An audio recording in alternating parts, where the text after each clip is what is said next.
Boa tarde, pessoal. Aqui é a Carol, eu sou veterinária aqui no Centro Veterinário Cambuí. Já é a segunda vez que a Fabiana me chamou para dar uma aulinha para vocês, né, na parte do curso de auxiliar. Eu me formei, já vão fazer 5 anos, né, na USP, e também fiz o aprimoramento em terapia intensiva e eu tô aqui, né, desde que praticamente o Cambuí abriu. Então eu quero passar um pouquinho para vocês porque, na verdade, assim, eu não tenho nenhuma especialidade em felinos, nada disso, mas eu gosto muito da espécie. Sou gateira, tenho 3 em casa, minha irmã tem 3, então eu tenho bastante familiaridade com a espécie já desde bebê, né? Então eu queria falar um pouquinho para vocês porque é muito diferente um auxiliar veterinário saber lidar com o paciente felino, né? Então, só mais ou menos como que vai ser a estrutura dessa aulinha. Eu vou dar uma introdução bem rapidinha de algumas características, né? Só para a gente se nivelar um pouco aí, porque eu não sei muito bem o público, como que vocês estão. Vou falar sobre o manejo, a semiologia, que é o estudo dos sinais, né? Da gente de fato examinar o paciente, as principais doenças e depois um resumão de cuidados especiais do paciente, tá bom? De introdução, eu gosto muito dessa imagem, né? A primeira coisa é a gente pensar que o paciente felino ele é um paciente completamente particular e muito especial, né? Então, assim, a gente não pode encarar ele como um pequeno cachorro. Ele é completamente diferente de tudo. Bem aquela coisa assim, tal doença se funciona assim, trata assim, menos no gato. No gato tudo vai ser tudo diferente. Então eu gosto dessa imagem só pra gente, né, pensar que o paciente felino, ele na verdade parece um ET, né, por dentro. E aí, assim, o gato, né, eu gosto de lembrar também, ele já é muito antigo, né, na nossa humanidade.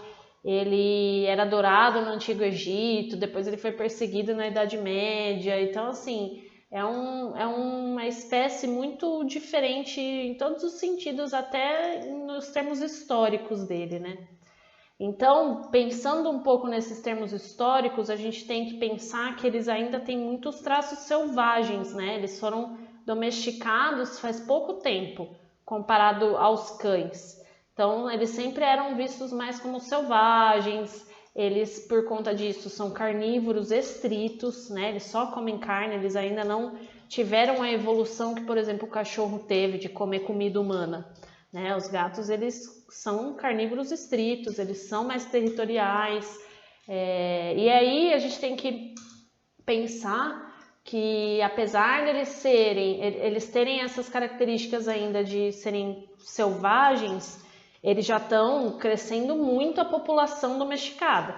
Né? Essa fonte aqui que eu pus de 2015, com certeza agora em 2020 já mudou, que a população crescia 8% ao ano, agora eu tenho certeza que deve estar bem mais do que isso, ainda mais que a gente está vendo que as pessoas estão cada vez morando em apartamento, famílias pequenas, então isso faz com que o gato seja escolhido como um pet, né? Tá crescendo mais o mercado pet gato, né? Então é isso que a gente, né, aí que a gente entra, né? Como ele está crescendo como pet, a gente tem que estar preparado que os hospitais veterinários vão estar recebendo mais gatos, mas ainda assim são bem menos frequentes aqui, né, em qualquer outro lugar do que os cães. E a gente tem que pensar que isso pode ser que seja tanto uma vantagem do paciente felino quanto uma desvantagem, né? Porque, por que eles não vão tanto no hospital veterinário? Eles não ficam tão doentes. Será? Talvez não. Talvez eles escondem mais a dor, né? E quando eles chegam no hospital veterinário, aí eles já vão estar extremamente estressados, eles já vão estar com as doenças bem mais avançadas. Então é bem complicado da gente lidar, então a gente tem que sempre lembrar isso, né? Que eles vão estar em menor número no hospital veterinário, mas quando eles estiverem, a gente tem que ter muito mais atenção, porque eles são muito mais estressáveis e eles, pelo comportamento de predador, né, eles vão estar escondendo doença, vão estar escondendo dor, e a gente tem que ter um olhar muito mais aguçado para isso. A primeira coisa também a gente tem que entender que o gato, ele se comporta, ele tem uma linguagem corporal diferente do cachorro. Então, assim, eu pus essa escalinha de faces, né, de expressão facial. Tem uma nova também que lançou esse ano, que é mais relacionada a controle de dor, tudo, que também é baseando na expressão facial do gato.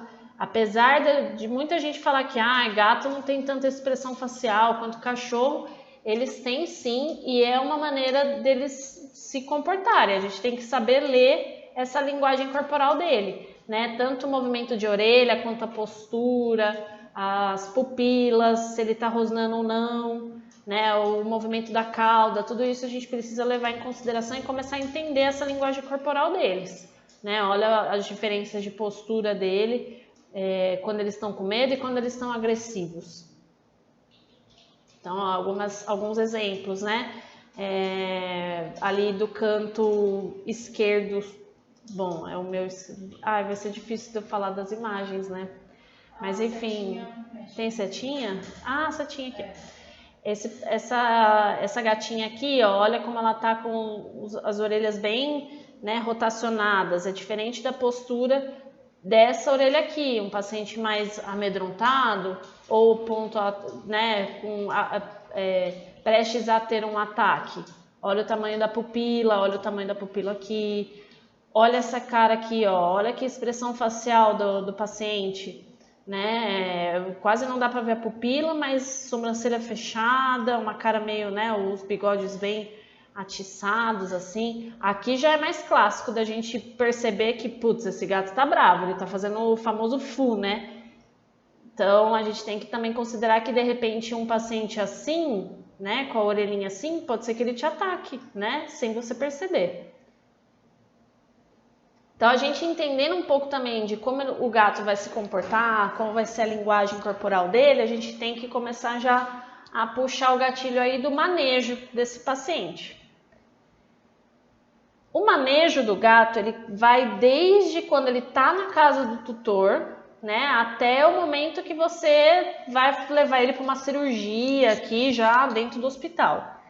Então, vamos levar em consideração, primeiro de tudo, o transporte desse paciente. Por que é importante a gente falar disso aqui, né? Vocês, como auxiliares, vocês vão estar como formadores de opinião, né? Então, vocês conhecem pessoas que têm gato e tudo mais. Às vezes, vocês vão ser procurados pelas pessoas de, olha, eu tenho um gato que ele tá assim.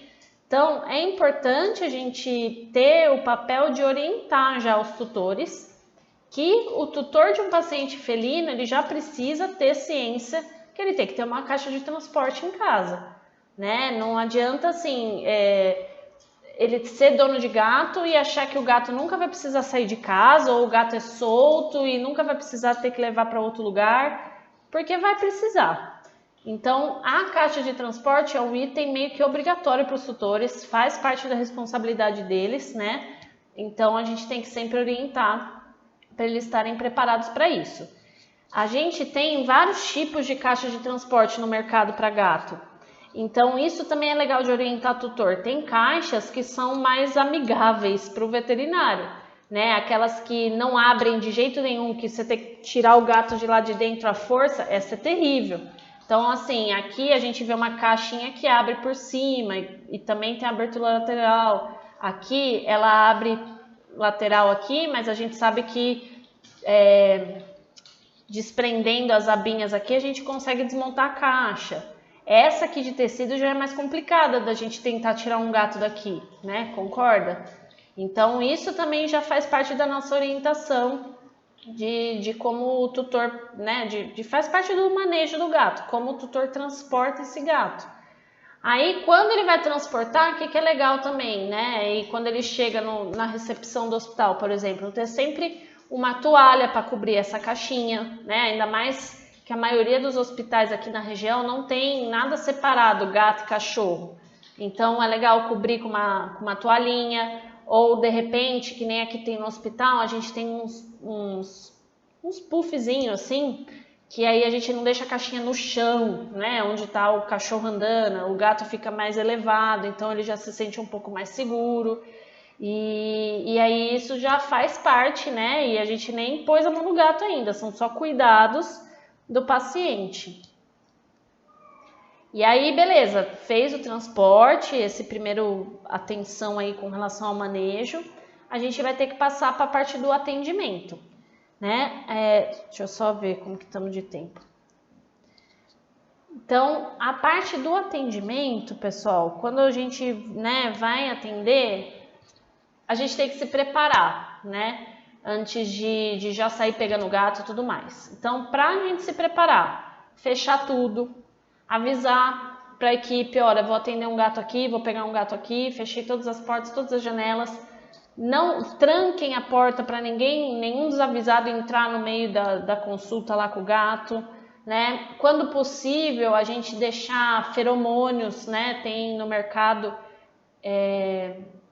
já estão começando a ter um preço um pouco melhor, mas assim, feromônios para a gente ter nesse ambiente, né? A gente fazer uma preparação da sala para poder fazer esse atendimento da melhor maneira possível, né? Tem gato que às vezes gosta de petisco, então ter algum sachêzinho ali para chamar a atenção dele, né?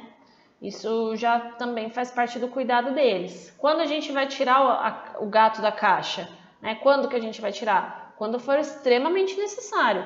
A gente faz primeiro uma conversa com o tutor, vai ambientando essa sala, vai deixando tudo à vontade para depois pegar o gato, né? E aí a gente vai primeiro se aproximando, deixa o gato cheirar, vai chegando primeiro de repente ali na cabeça para ele cheirar, para ele te ver, depois pega, né? Então, por exemplo, olha essa foto, olha a cara de desespero do gato.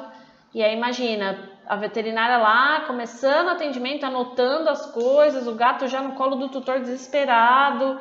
Então, quer dizer, põe o gato na caixinha, senta primeiro com o tutor, vê o que está acontecendo, ouve o tutor. Claro, né? Se não é uma emergência, você tem tempo de fazer essa preparação. E aí, o que você também precisa ter nesse atendimento do paciente felino? O que é interessante a gente ter? Um termômetro fino e rápido, porque o gato ele se enche o saco para aferir temperatura, né? Depois eu vou falar direitinho que momento que a gente vai aferir, mas isso faz parte da preparação, né? Então, um termômetro fino e rápido é imprescindível ali para a gente atender o paciente felino. Seringa, agulha, ter sempre as menores, né? Balança, porque olha só, a gente pode atender um paciente que esse aqui pesava quase 13 quilos, esse gato, como a gente também pode atender um que pesa 300 gramas. Então, pode ser que você precise de uma balança diferente, né? Não a mesma balança que pesa cachorro. Evitar superfície lisa, porque gato não gosta de ficar numa mesa de metal. Então, pôr um tapetinho, igual tinha aqui, né, para esse daqui. E pode ser que a gente tenha que fazer o exame físico com o tutor junto ou pedir para o tutor, explicar para o tutor, olha, às vezes o paciente felino fica mais tranquilo quando o dono não está perto, ou ele fica mais permissivo, né, quando o dono não está perto. Então, também explicar isso tudo antes de pegar o gato.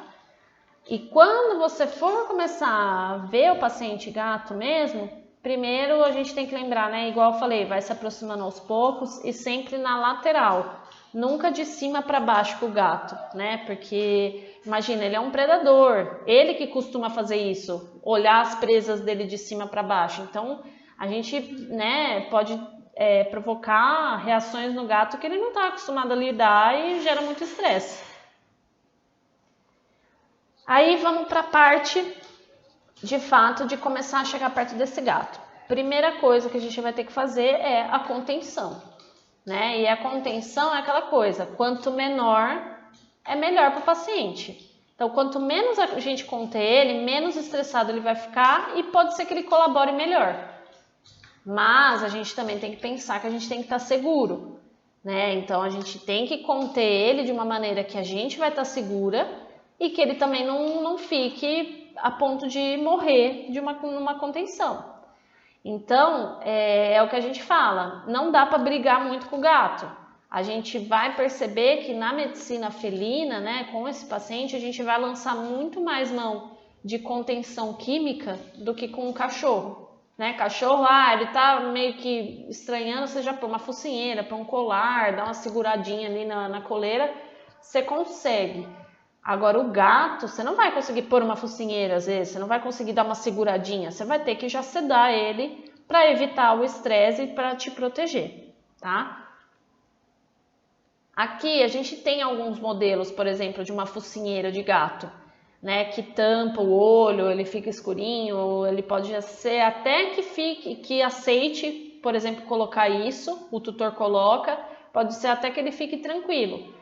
Ó, aqui botinhas para ele não sair unhando, né? Ficou tranquilo, põe a botinha ou corta a unha embrulhado na toalha, ó, tá vendo? Pode ser que ele não faça mais nada, e é seguro para você e ele tá permitindo.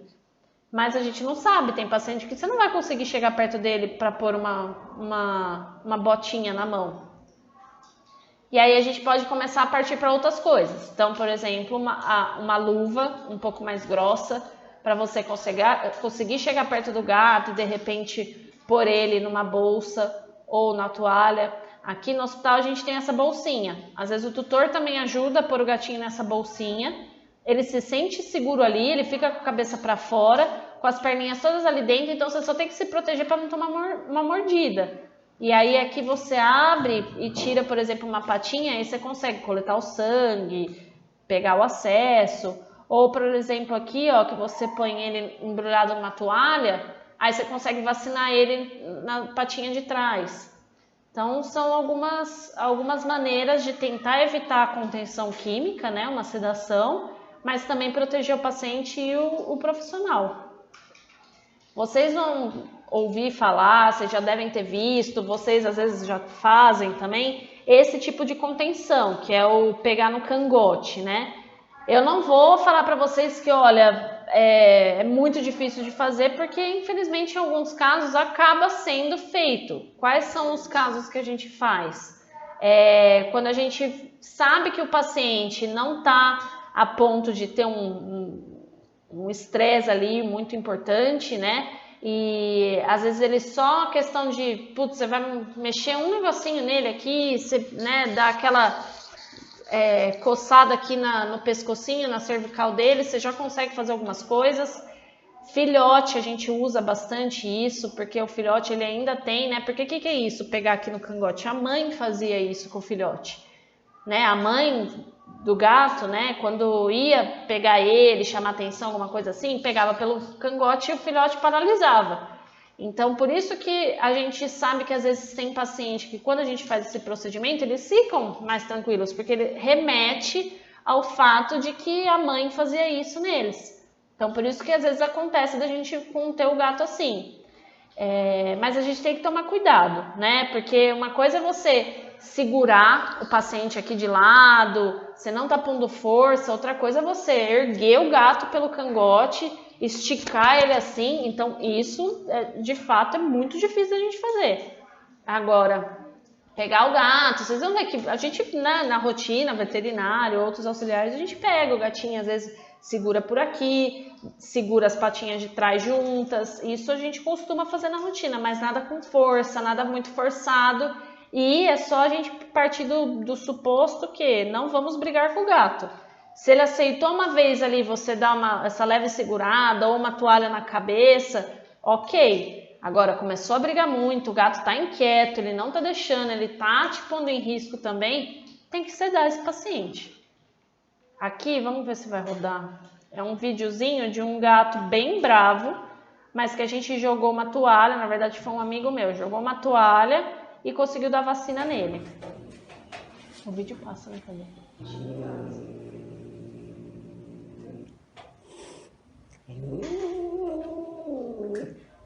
Vou mandar pro minha filha.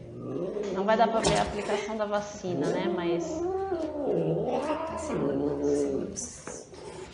A pessoa tá pegando lá, né?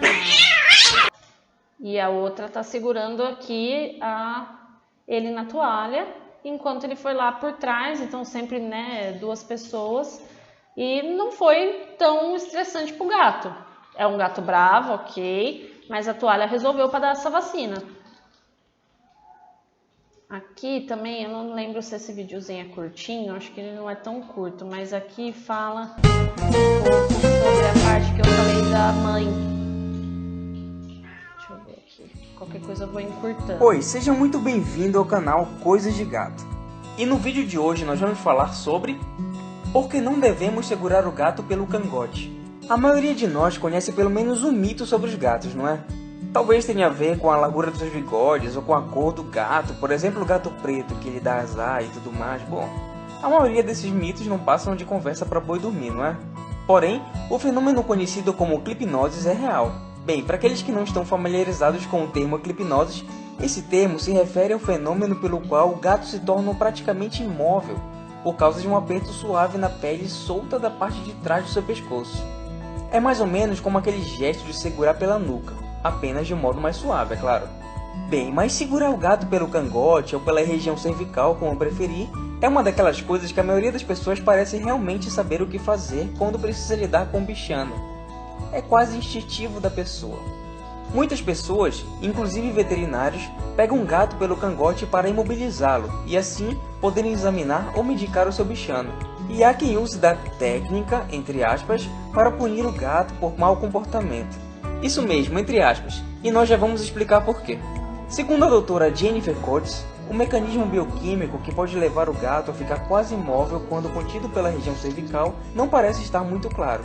Embora a liberação de endorfinas seja constantemente mencionada como explicação, ela acredita que seja uma adaptação evolucionária que permite o transporte fácil e seguro dos filhotes pela mãe.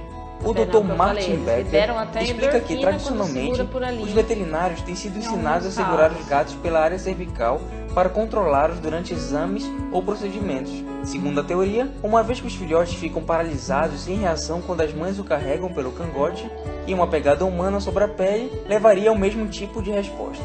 Entretanto, esse reflexo do músculo flexor acontece apenas em filhotes muito novinhos, e não funciona da mesma forma em gatos adultos. Bem, o relacionamento entre filhotes e a mãe é baseado em uma série de princípios. A mamãe gato sabe a pressão exata que precisa ser colocada na pele de trás do pescoço do seu filhote. Já uma pessoa não. Para um gato adulto, a ação de um humano pegando ele pelo cangote é assustadora, podendo deixá-lo incomodado e muitas vezes desencadear até mesmo um comportamento agressivo. Levantar o peso corporal de um gato pelo cangote é desnecessário e pode ser até mesmo muito doloroso para ele. Não é certamente a forma mais respeitosa e apropriada de manusear o seu animal. Gatos em geral têm sensores de pressão nos dentes, o que explica porque eles são capazes de carregar os seus filhotes. Entretanto, nós humanos não temos esses sensores de pressão nas mãos. A contenção pelo cangote deve ser usada apenas em situações em que o gato precise mesmo de contenção rápida, em circunstâncias específicas, como por exemplo em exames veterinários e procedimentos. Fora desses casos, a contenção nesse local nunca deve ser utilizada como forma de treinamento ou advertência. Os gatos não entendem represálias como desejamos, principalmente gestos forçados e dolorosos. Então não adianta brigar com seu gato. Desse modo, tratar o gato de respeito e entendendo suas necessidades é a melhor forma de lidar com ele. Na maioria das vezes, há meios mais eficazes de conter um gato para sua manipulação. Quando for ao veterinário ou precisar de exames, por exemplo, há outros recursos a serem utilizados. Você pode usar uma toalha sobre o seu pescoço ou sobre a sua cabeça, usar o seu próprio corpo para envolvê-lo e até mesmo colocar uma focinheira. Tudo depende do comportamento do seu felino nessa atual situação. Quando um gato tem algum comportamento considerado indesejado pelo seu tutor, o primeiro passo é procurar o veterinário para descartar problemas de saúde. Se o problema persistir, o passo seguinte é procurar um especialista em comportamento. Então lembre-se, os gatos não gostam de ser apertados e tendem a ficar mais reativos quando submetidos a esse tipo de situação. Além do mais, um pouco de sutileza e delicadeza cai bem em qualquer situação, não é? E combina perfeitamente com os gatos. E é isso aí, esse foi o vídeo de hoje. Se você gostou, deixa logo um joinha aí, tá bom? Não se esqueça de se inscrever. Então, explicou um pouquinho nesse vídeo, que nem eu passei, o porquê que às vezes dá certo, às vezes não dá, quais são as nossas outras opções, e aí é bom que ele mostra, o que fazer, o que não fazer, a luva, por exemplo, porque eu não tenho esse tipo de exemplo para mostrar aqui nos slides, né? Com relação à parte da coleta de exames, que é importante, né? Que nem eu falei, ter sempre agulhas mais finas, seringas menores, microtubos para a gente coletar pouco sangue. E aí também, o que é importante vocês saberem, para que caso que a gente usa cada tubo, né? Então, por exemplo, vou fazer um hemograma desse gato aqui. Então, vocês busquem sempre aqueles microtubos, os roxinhos de EDTA. Depois eu pego ali para mostrar, porque é mais fácil para um paciente felino, você coleta pouco sangue, né? Não é nem tanto pelo tamanho dele, que também é um motivo, né? Um paciente menor você coleta menos sangue, mas também porque às vezes o gato não permite você ficar muito tempo ali coletando sangue dele, e o que vem na seringa é o que você vai fazer o exame. Então, os microtubos ajudam nesses casos. O que é importante falar? Que o ideal é, né, fazer uma boa limpeza da área que vai coletar sangue, tricotomizar, tirar o pelo ali para a gente conseguir enxergar melhor. Mas a gente vai ter que ter pacientes que a gente vai ver que até o álcool estressa muito. Então a gente tem que ter sempre, né, aquele jogo de cintura de nesse gato aqui ok, eu fazer uma limpeza, jogar álcool, raspar o pescoço, isso aqui é ok. Agora tem outros que não, que a gente vai ter que ir lá na perna de trás, né, no membro pélvico, para tentar pegar um pouquinho de sangue sem ele perceber, e o que vir veio. Então, a gente tem que conhecer ele, né? Cada caso vai ter uma particularidade, não tem jeito. E isso tanto para coletar o sangue, fazer, né, hemograma, os bioquímicos, quanto também para de repente fazer um exame de imagem, um raio-x e um ultrassom. Será que o gato vai permitir ficar lá de barriga para cima, né, sem contenção? Como que vai ser isso? Vai precisar sedar ou não? O ultrassom tem que ser mais rápido, tem que ser numa sala menor, fechada, mais tranquila. Raio-x também vai ter que ser um pouco mais rápido, então deixar sempre tudo pronto, tudo certinho, para quando bater o raio-x não precisar ficar virando o gato, tira e põe e confere. Então todo tipo de exame vai ter que ser mais detalhado e feito de uma forma mais especial, né? Então, por exemplo, a gente vai conter para uma coleta, olha o exemplo aqui. Né, aqui provavelmente era um paciente bem bonzinho, ó, só recebendo um carinho na cabeça, uma pessoa segurando a patinha da frente, a outra aqui ajudando na de trás, e o veterinário aqui vem e coleta, ó, com uma discreta, acho que tricotomia aqui da região, o alquinho deu certo, mas a seringa mais fina. Aqui, ó, já precisou ficar na bolsa, a gente puxa uma perninha e vai coletar da perna também. Essa veia aqui é a veia femoral. Ela é uma das que eu mais gosto para coletar sangue de gato, que o paciente vem bastante sangue nessa veia e o paciente se incomoda menos. Então é uma dica para vocês, né? Braço deles vem pouco sangue, é muito fácil deles puxarem. Então geralmente você quer brigar menos com o gato, vai direto para a pata, para a veia femoral. A internação, né? A internação, igual tudo que a gente já está falando, de transporte, coleta de exame, contenção, a internação também é diferente para o gato. Tem lugares, né? De novo eu falo, que conseguem já fazer uma internação completamente separada da internação dos cães. As baias são diferentes, né? O cão às vezes fica na gaiolinha, o gato já fica mais num armário, numa baia mais, né? Com um espaço diferente, que cabe uma caixinha de areia, que tem uma prateleirinha. Então a gente tem que considerar tudo isso. A internação por si só para o gato já vai ser extremamente estressante, porque lembra, eles são territorialistas, provavelmente eles nunca saíram de casa, eles não têm contato com ninguém, né? Não é que nem cachorro que vai passar na rua, no parque, gato não. Então a internação por si só já é estressante. Então a gente tem que tentar deixar o lugar que o gato vai estar mais isolado, que ele não tenha contato visual com outros animais, que a temperatura seja mais controlada, que esteja sempre limpinho, porque gato gosta de ambiente limpo, que tenha um espaço considerado aí para a gente conseguir pôr uma caixinha de areia, que ele consiga se movimentar, se esconder. Principal coisa é o gato precisa ter um espacinho para de repente ele se esconder, colocar uma caixinha para ele ou cobrir uma parte com toalha. Porque senão a gente não consegue que ele tenha parâmetros, porque senão, como que a gente vai avaliar se ele está evoluindo bem, evoluindo mal numa internação? E a parte da alimentação do gato também vai ser muito diferente na internação, porque eles são muito caprichosos, eles não comem de repente na hora que você oferece, gato gosta de ir petiscando ao longo do dia, gato geralmente fica com comida à vontade, cachorro não. Então a alimentação também é uma coisa que vai ter que ficar de olho. Ah, esse bicho tá comendo? Tá comendo, mas você viu ele comer? Você pesou o que tava lá? Você deu o quê? Você deu sachê? Você deu como? Então, a alimentação é uma coisa que gato a gente vai ter que ficar muito de olho na internação, né? Porque tem paciente que se não comer na internação, a gente já vai ter que lançar mão de ou fazer uma alimentação um pouco mais forçada, fazendo uma sonda. Gato não pode ficar em jejum muito prolongado, né? Diferente do cachorro, que também não pode, óbvio, ficar em jejum, o gato já começa a destruir o próprio fígado dele, né? Eu vou falar um pouquinho mais pra frente, ele faz um processo de lipidose. Então, o gato em jejum prolongado, ele vai estar evoluindo pior naturalmente, independente do que ele tem. Então, a alimentação a gente tem que ficar de olho, tá? Aqui, gente, vai entrar na parte da semiologia mesmo, né? Do exame físico desse gato.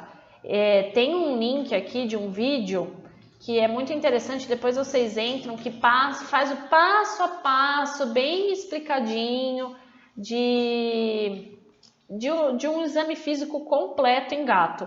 Mas eu vou falar aqui já nos slides um pouquinho dele, do exame, e depois a gente pode entrar nesse link para vocês verem com mais calma.